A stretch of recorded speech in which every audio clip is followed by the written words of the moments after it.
agad na pagpapalaya kay FPRRD sa ICC. Naku, buti pa itong ibang bansa gumawa ng paraan para mangyari yan. Sana sa mga susunod may ibang bansa na rin na magsalita dyan ha. O ayon po dito sa post ng SMNI News Online, makikita po natin dyan yung sulat. Ang sabi po dito, nagpadala ng isang bukas na liham sa International Criminal Court or ICC ang Japanese human rights activist at Director for UN Affairs and International Career Support Association na si Shunichi Fujiki.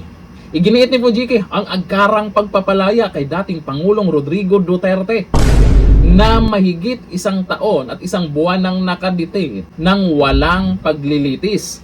Binigyan din niya na hindi dapat makialam ang ICC dahil ganap na gumagana ang sistema ng hustisya sa Pilipinas at ang anumang direktang pakikialam ay isang paglabag sa soberanya ng bansa. Maiintindihan ito ng mga matatalino. Sa mga hindi nakakaintindi dito, malamang isa na dyan ang mga loyalista.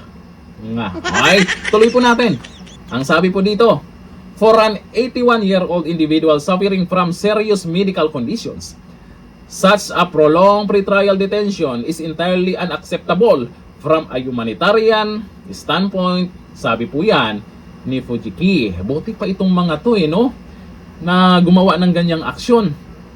Saan na yung inaasahan ng taong bayan binoto ng eleksyon? Binoto nga ba? Binoto ng eleksyon para protektahan ang kapwa Pilipino. May mga komento din akong nabasa dyan na ang sabi, sana yung China magsalita na rin. Naku po, Japan pa lang to ha. At alam mo naman po natin na paano po makipagkaibigan si dating Pangulong Duterte noon. Kung paano niya kakaibiganin itong mga bansa, mga mayayamang bansa, mga kapitbahay natin na bandang huli, hindi iniwan si dating Pangulong Duterte.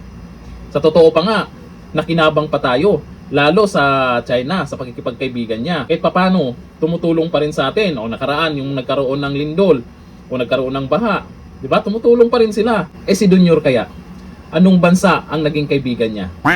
Kung sakali, ito ha, baka magagalit naman yung mga loyalista nga. Kung sakali na siya naman ang mapunta kung saan ngayon si dating Pangulong Duterte, meron kayang bansa na gagawa din ng ganyan? Na magsasalita rin?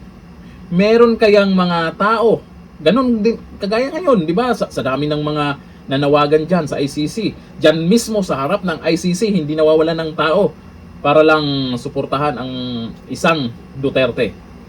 Kung si Dunyor kaya ang nandyan, ano kaya yung reaksyon ng mga tao at reaksyon ng mga yung ibang bansa, lalo na itong Japan?